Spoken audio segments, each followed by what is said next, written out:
Putong bigas or puto kalasyaw in the house. Getting ready na ang ating mga dahon ng saging, dried banana leaves. Yan. Ito pa mamaya dahil konti lang yung ating dahon ng puto ng saging. Ginawa, na ano lang natin, we're stirring it para makuha ang bubbles. Okay, ready na to pour sa ating mga banana leaves.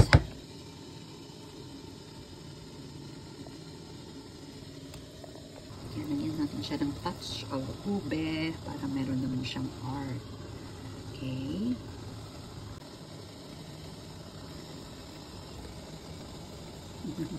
Tama na natin silang layer.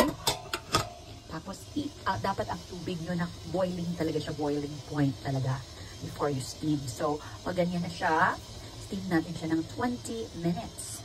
Yan. Here we go! Ayan na siya. Okay. The layer below. Ayan. Wow. Ganda-ganda. Oh. Ating puto. 20 minutes na yan. Tester pa rin natin kung walang lumabas. Ayan. Ready na yung puti. Bouncing na ang spatula. So that means ready na ang ating puto. Happy birthday sa ating friend.